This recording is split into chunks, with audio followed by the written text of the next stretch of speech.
Hey everyone, Evan Laux here for Motorcycle and Powersports News with another Executive Spotlight. I'm here joined with Joe Iribarren from Dealer Lead Pro. It's a Fort Lauderdale, Florida-based digital marketing agency focused on lead generation for the powersports industry. Joe, thanks for being here today. My pleasure. And one thing I just want to add real quick, not just an agency for lead generation, but also lead management, software, and digital solutions. Very important. It's my pleasure to be here. Thank you for having me. It's really nice to be here during the summer because last time I was in Ohio, it was just ungodly cold. We don't have the best weather here. So. I mean, right now it's really nice. You know, this morning it was almost like go have breakfast outside, you know? Right. Yeah. Well, Joe, for the people out there who don't know your name, why don't you tell us a little bit about who you are and your story kind of getting into this sort of thing? Yeah, absolutely. So, you know, in the early 2000s, right around that time, I DJ'd in high school essentially. Okay. And you know, I was doing a house party and just kind of there with, you know, scratching, you know, with like the old school vinyls and with my headphones or whatever. And I kind of get this guy that just comes and taps on my shoulder. And it turned out to be the general manager for a Chevy dealership. And he says, "Hey kid, you want to come play, you know, at my store on Saturdays so we can attract people, you know?" So the rest was history on pretty much just Joe marketing dealerships, essentially. That's awesome. It's a very interesting story there with the DJing. Yeah, and it kind of evolved in that, you know, my involvement with dealers continued. And right around 2005 or so, I was lucky enough to, you know, essentially start up the digital program. And, you know, when you think about it, that's about 17 years ago. So you've been at it for a while. Yeah, and back then it was also very different. Started the digital program there. It was a store that had one location with two brands in the used car lot. I worked at the used car lot, and I pretty much helped them sell on Craigslist and eBay and, you know, all that cool stuff. And it wasn't up until some years later that I got to be the marketing director for who I think is still today the world's largest Yamaha Wave Runner dealer, that I realized, holy cow, there's an enormous disparity between the resources and the training and the software and so much more that's actually available to car dealers versus power sports, marine, and RV. And then therein comes in the birth of Dealer Lead Pro. Okay. And we'll definitely get into, you know, the little minute details, all the moving parts of Dealer Lead Pro. But why don't you start by telling us something that, you know, some power sports dealers might not know about. What is BDC? That's a really good question.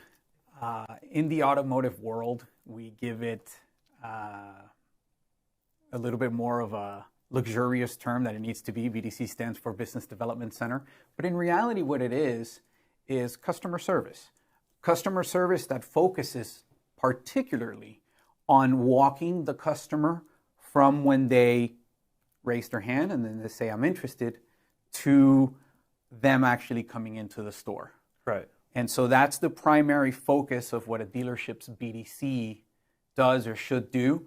That includes, you know, following up very promptly, following up the enough amount of times, because oftentimes, you know, they'll say, "That's a dead lead, that's a bad lead." No, you just, you know, we know statistically you need to hit them up a certain amount of times with different avenues, et cetera, for there to be any kind of action, right? So BDC is not just the outreach, the appointment setting, you know, telling them the expectations of what it's going to be like when they get into the dealer. You know, you're going to be greeted by so-and-so and this and that. And then if they don't show, BDC calls and says, "Hey, I wanted to see if anything went wrong," and, you know, to reschedule. So that's really what BDC truly stands for. Right. But when you really think about it, in the heart of it is it's customer service that's focused on walking the lead from that point that they become a lead to the point where they, you know, where they get into the store, and then the sales team takes over from that point on. Okay. And I think you mentioned, is BDC different in the power sports world at all than the, you know, regular automotive world? Well, we know in the automotive world, there usually seems to be a little bit more resources And that's obvious because, we're in the recreational world. Manufacturers are obviously going to spend a lot more money on cars, But the main difference that I think really exists is that automotive dealers deploy BDC a whole lot more and give it a lot more emphasis than power sports dealers. Whether that be because of finances or because some, power sports, marine, and RV dealers don't know what it is or they don't have the volume. That's a whole other different ball game. But in reality, the essence of it is really the same, from one to another. Obviously subject specific, right? Because your BDC for a Harley dealer is going to be different than your your BDC for a metric dealer, for example. Right. Yeah. Now, in terms of these dealerships, a lot of them are kind of focused solely on getting those leads, building a list of leads. But you would say that lead management is a little more important.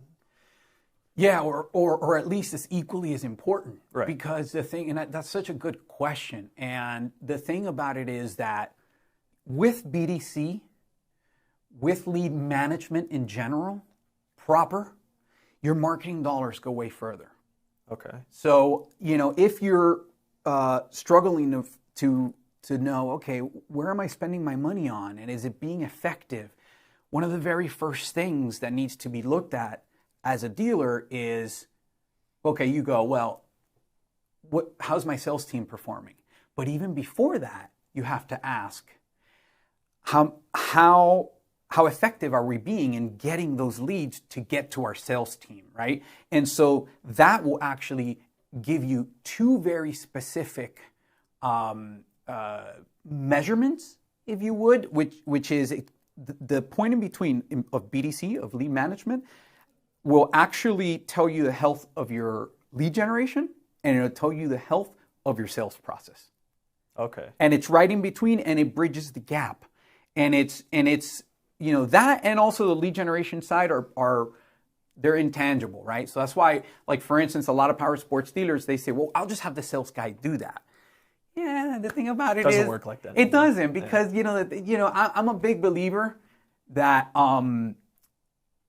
if the sales guys are there to be in person, they're not worried about the intangible. They're worried about the bike that they're delivering right now. Right. They're not worried about, oh man, that lead just came in and I got to get to them as fast as I possibly can, aka 3 minutes. We know statistically that your chances of closing a sale, if you call a lead, if you call and text a lead within 60 seconds, you shoot up to nearly 400% as far as your probability of converting. Okay. Wow. We also do know other important statistics as far as how quickly we need to reach out, that a lot of customers will go to the very next option that actually answers them. So that's an important, really key, critical component that ties marketing to sales, and that tells you the health of both, if that makes sense. Okay. So what would you say is the most important thing that dealers need to know about lead management? That's a really good question. There's what I would call 5 KPIs, so key performance indicators, that are critical for a dealer to look at and know the health of both their lead generation and their sales process. And they boil down to relatively simple things. What's, I think, difficult for most dealers is actually the implementation and the follow through. I think is probably where it kind of falls through. But those 5 things, those 5 KPIs, are your response time, critical. Super, super critical to get back to them as soon as possible. And when I mean as soon as possible, I mean under 3 minutes, if possible. But the response time is really important. Then after that, you've got your connect rate. So how many times how many of those leads were you able to actually connect? And when I say connect rate, by the way, I don't mean just after the first call or first couple calls. I mean like after it's been, 2 weeks of working the lead. What's your connect rate is the second KPI. The third one is, what is the rate at which you're making the appointment? So in other words, how many of these leads either the dealer's team or the BDC or whatever, or whoever has actually been able to make an appointment. Number 4, how many of those appointments showed up? Super critical, right? And then number 5, it's going to be very simple. How many of those appointments that actually were kept turned into an actual sale? And those 5 things are what is most critical, I would argue, in stabilizing the formula that is lead generation to sales. And that's probably something most dealerships are doing. They're just not prioritizing it, focusing on it, going through the steps. Yes, and I think you're right where most of them are doing it. I think what most of them are not doing is that they're not hitting those 5. Mm-hmm. So they'll measure, like for example, the one that I can guarantee you the vast majority of them won't answer or look into themselves is response time. Mm-hmm. I know that a lot of them are forced to look into it because, Polaris will tell them as an example, or any other manufacturer for that matter, says, hey, your XYZ leads, you're taking this long to reply to them, right? But other than that, they're not actively making it a part, I'm generalizing, but you know what I mean. Mm-hmm. They're not making it a part of it's not habitual to look at and say, how long are we really taking to get back to them? So that one I think is one of them. Another one that's really important, it can be tedious, is how many of them actually turn into sales. So that they need to connect that, but that's actually a little bit separate to lead management. They need to connect that to lead generation, and then so they're able to get like a cost per client acquisition, et cetera, et cetera. Right. And now you kind of talked about the time you put into your leads, the response time. Are there any red flags that dealers could find that tells them I might need outside help with my lead management? Yeah, so that's a really good question. One of the first things I would probably say to a dealer, like just as a recommendation, is you'd be surprised. Call your store's number. Literally. Pick up the phone and just call it. And then what they sometimes may find out, I've seen it, it's kind of mind-boggling, that the IVR, which is essentially like the prompt system or whatever, is not even letting some people through. Or not letting them through the right department or whatever the case may be.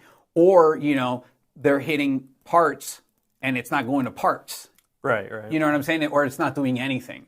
So just the mere fact of, hey, pick up the phone, call your store, that could, right there, you could find a red flag like that.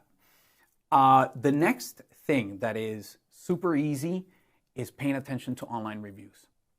Because very often on online reviews, what will happen is the comments will say, so hard to get a hold of this dealer never called me back. Here's another one that shows a potential problem in lead management. They'll say, oh, I called and they said they had this, then I went down there and they didn't. Mm-hmm. So there's multiple things there that we can speak of, which could be one, an issue of somebody on the floor that told them that it was there and they didn't verify, or maybe they're playing weird games. Or 2, there's a disconnect really of what's actually happening on the floor and what's being communicated to the lead. Right. And when you talk about that disconnect, you kind of get into the subject of, technology is changing faster than ever. Some dealers have been utilizing that, some kind of push it away. What tools do you think dealers need to utilize to be more effective in that lead generation and that online presence? And then I guess you could transition into what Dealer Lead Pro offers. Yeah, I was going to just give you like a one-word answer. I was going to say Dealer Lead Pro. No, but all joking aside, I mean, Dealer Lead Pro is, first and foremost, fundamentally, it's unfair to call it a CRM.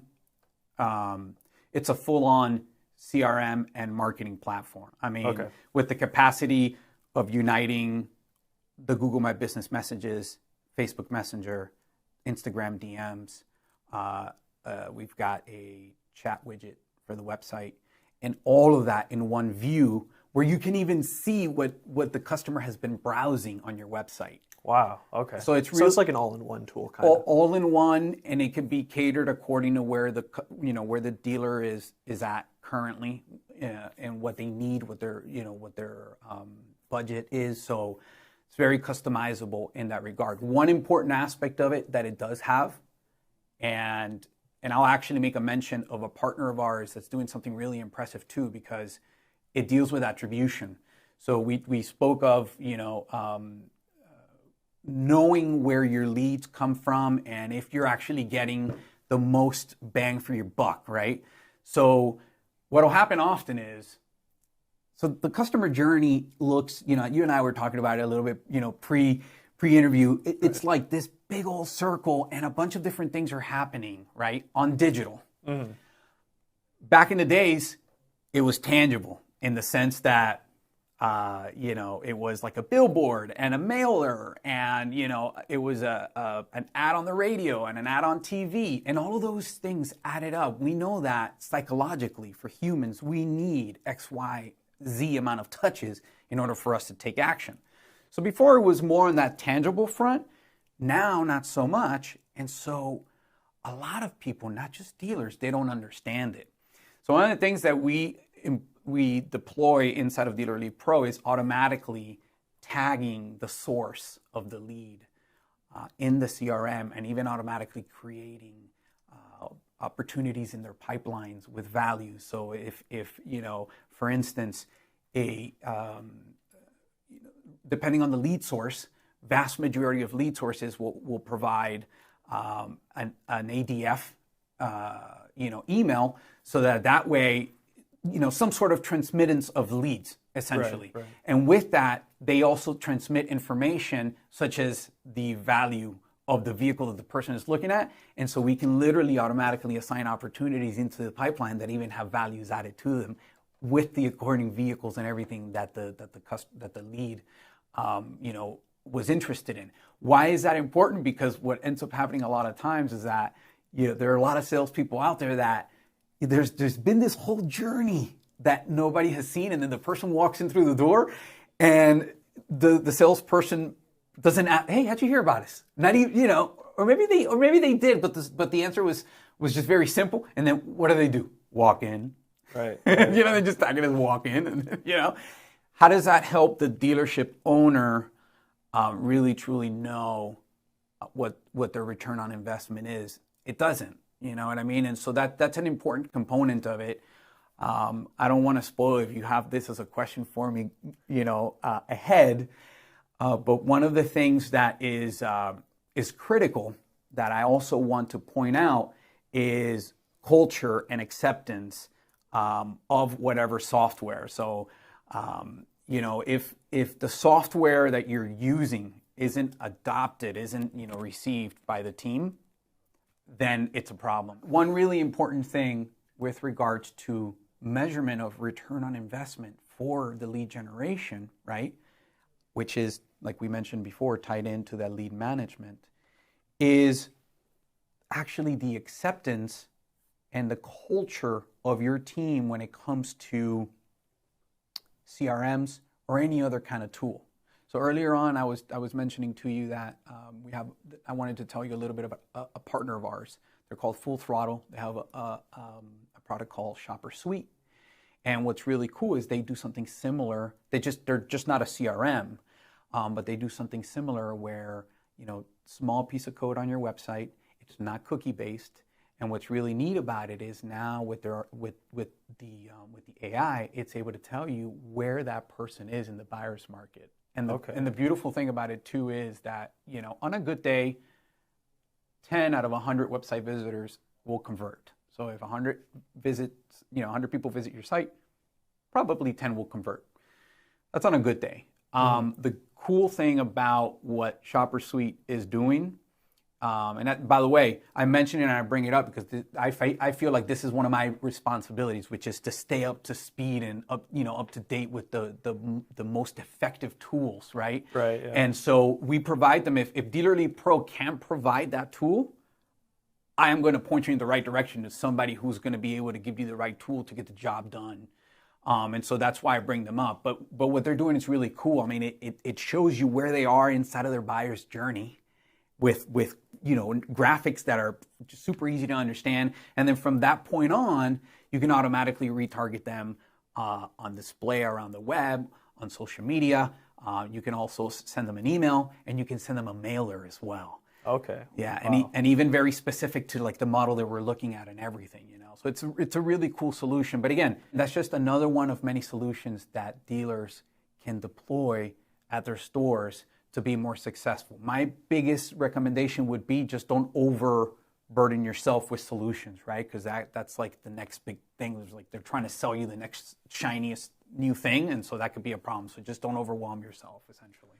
And speaking on that and keeping up to date, is Dealer Lead Pro something for the dealerships that are already kind of starting to be a little more tech savvy in terms of that lead management, overall organization, or can it also be utilized by the smaller mom and pop shops that haven't jumped into technology too much?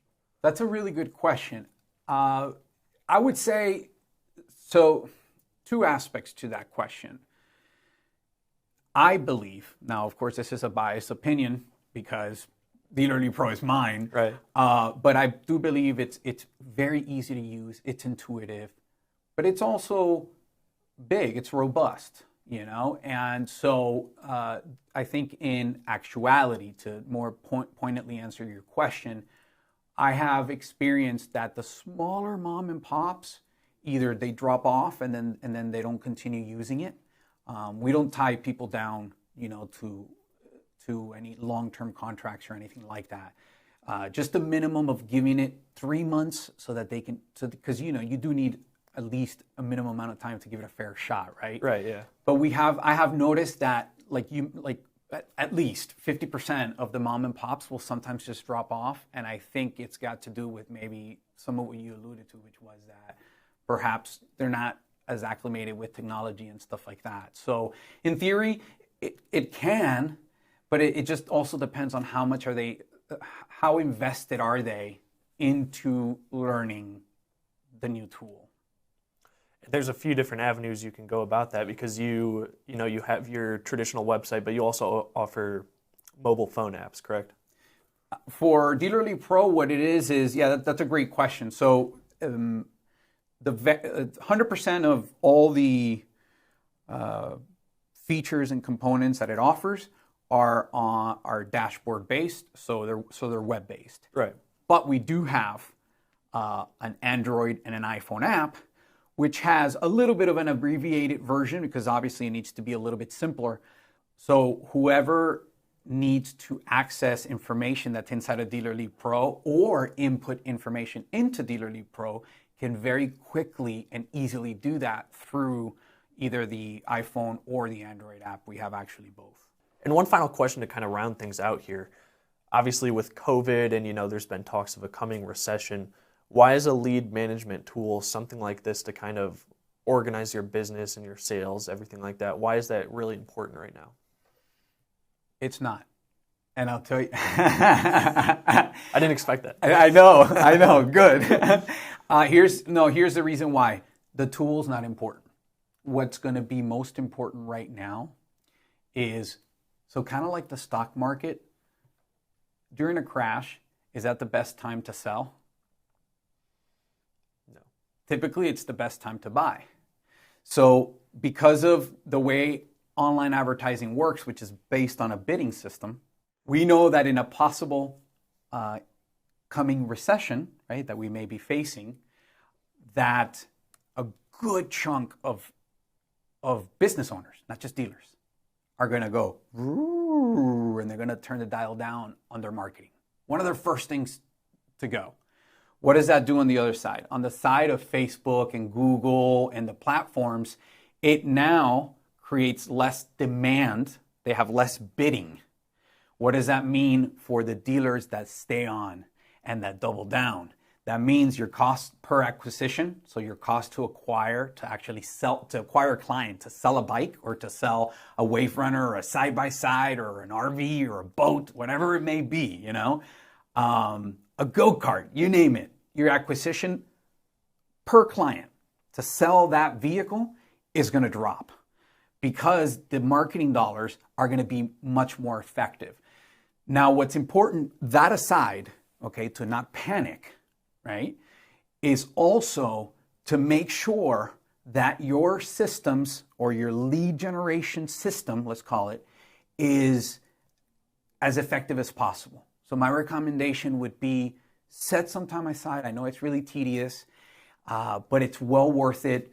Sit with your marketing manager if you have one. Sit with your agency if you have one. Ask questions. How much are we paying per lead on each of the platforms on average? And then take that and tie it to your actual Excel spreadsheet of sales, and then tie the two so that you can give a true attribution and you can see what's really working, so that dealers so that they're not in the position where it's just like the next guy that walks in through the door and sells them the next coolest thing, that they're not just using that, but instead, because I know there's always this resistance, right? I don't know anything about digital and I don't want to do it. Right. Yeah. I know how you feel. Trust me, I've been in it for 20 years now, and sometimes I'm still cracking my head at it and going, okay, but you have to stay on it. It's always hardest the first step you take into it. So it is very difficult, especially with something that's intangible. Right. Yeah. But I'm here to tell you that there's hope and that it's actually quite simpler than you think it is. But there does need to be that commitment, in the process. Right. Well, Joe, thanks again for a great discussion. Thanks pleasure. for telling us about Dealer Lead Pro, lead management, dealerships getting into tech and help managing their sales organization. Great discussion. Guys, this has been Evan Laux for Motorcycle and Powersports News. This has been another Executive Spotlight. If you like this, make sure to tune in again. Follow us on social media and follow Joe at Dealer Lead Pro to see everything that's going on.